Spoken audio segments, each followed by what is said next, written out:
अब आते हैं राजस्थान की तरफ। आज दो घटनाएं हुई प्रमुख। एक तो कांग्रेस ने 29 सदस्यीय अपनी चुनाव समिति की घोषणा की। ये चुनाव समिति कई हिस्सों में बंटेगी आगे चलकर और अलग अलग संभागों में जाकर संभावित प्रत्याशियों की पैनल तैयार करेगी और फिर केंद्रीय चुनाव समिति को भेजा जाएगा और फिर केंद्रीय चुनाव समिति अपने सर्वे रिपोर्ट और जो कुछ भी है उनके पास अवेलेबल जो भी सुझाव हैं, उनके अपने जो राजस्थान के प्रभारी और सह प्रभारी उनकी रिपोर्ट है, उनसे मिलान करके टिकट बांटने का काम करेंगे। जैसा उन्होंने कहा सितंबर में टिकट बांट दें काफ़ी कुछ।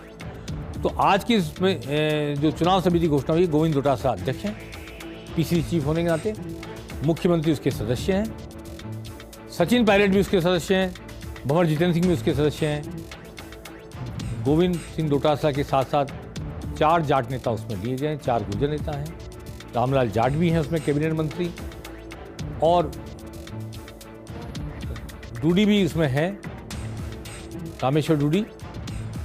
अधिकांश उसमें राजस्थान सरकार के मंत्री हैं। 2 महिलाएं हैं, शकुंतला रावत, ममता भूपेश, 2 मुस्लिम हैं, शाले मोहम्मद और जुबेर खान।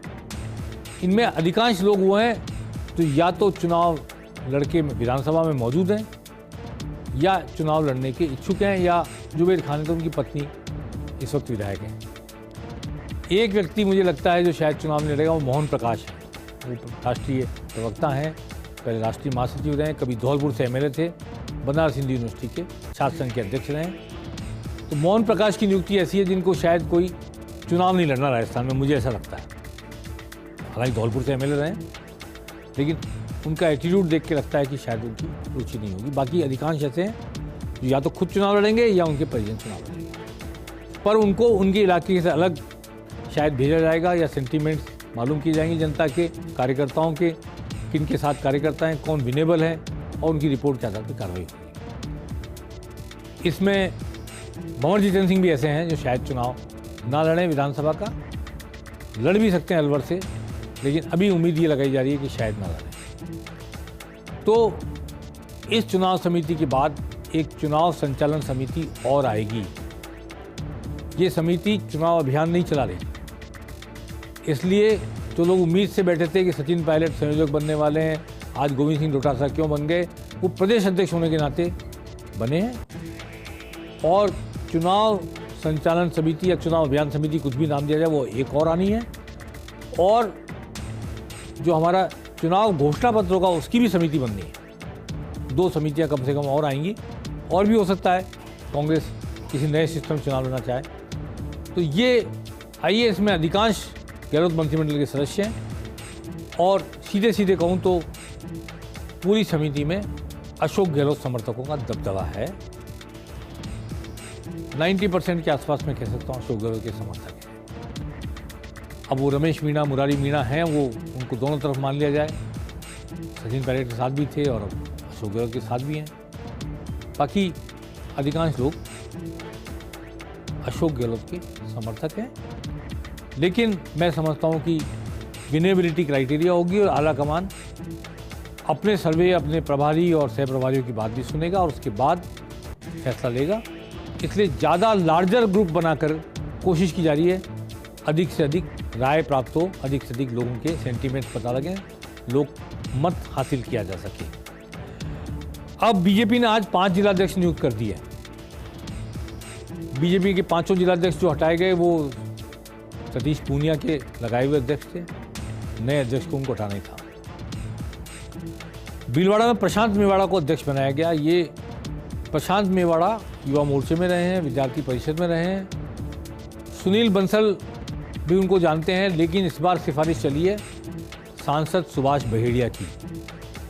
सुभाष बहेड़िया के बारे में कहा जाता है कि वो कभी किसी की सिफारिश नहीं करते, कभी किसी का काम भी करते हो, ऐसा मेरी नज़र में कभी नहीं आया, जनता का भी कार्यकर्ता हो मेरी नज़र में नहीं आया। लेकिन इस बार उन्होंने, वहाँ के पत्रकारों का और राजनेताओं का कहना है कि उन्होंने एक सिफारिश करके जिला अध्यक्ष बनवाया है प्रशांत मेवाड़ा को। इसके 2 कारण हैं। एक तो लक्ष्मी नारायण डाड जो पूर्व में जिलाध्यक्ष रह चुके हैं, पिछले चुनाव के समय थे और यूआईटी चेयरमैन रह चुके हैं, नगर परिषद के सभापति रह चुके हैं, उनका नाम नंबर 1 पे चल रहा था। वो वसुंधराजे के खाते में माने जाते हैं क्योंकि वसुंधराजे के ज़माने में वो यूआईटी चेयरमैन बनाए गए थे। उस वक्त ये प्रशांत मेवाड़ा यूआईटी के मेंबर थे, ट्रस्टी थे। अगर मैं आपको याद दिलाना चाहता हूँ कि सुभाष बहरिया ने लक्ष्मीनारायण डाट को यूआईटी चेयरमैन बनाने के वक्त विधानसभा की सदस्यता से इस्तीफा दे दिया था और विधानसभा नहीं गए थे, घर बैठ गए थे। इसलिए मेरी समझ में लक्ष्मीनारायण डाट को रोकने के लिए पहली बार उन्होंने कोई सिफारिश करके जिलाध्यक्ष बनवाया। जी, अब मिट्ठूलाल जाट ये सीपी जोशी के साथी हैं, चित्तौड़ की राजनीति में उनके सहयोगी हैं, और चंद्रमान सिंह आख्या की खिलाफत जब की गई थी तो सीपी जोशी ये दोनों साथ थे, इसलिए अध्यक्ष बनाए गए। सिरोही में सुरेश कोठारी बने हैं, उदयपुर के रहने वाले हैं, पर माउंट आबू में आबू रोड में यूआईटी के चेयरमैन रहे हैं, और भंसाली परिवार जो वहाँ पूरा बैक करता है बीजेपी को, उसके साथ जुड़े हुए हैं, और वहाँ पर भारतीय जनता पार्टी के चुनावों में जीत सुनिश्चित करने वाले पिछले चुनावों में प्रमुख व्यक्ति रहे हैं।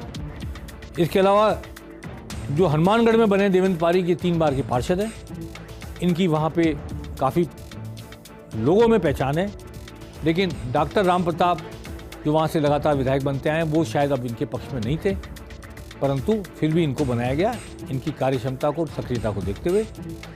और शरणपाल सिंह जो श्री गंगानगर में जिलाध्यक्ष बने हैं, उनको शायद उनका नाम भी बहुत सारे लोगों ने नहीं सुना होगा जो सक्रिय हैं।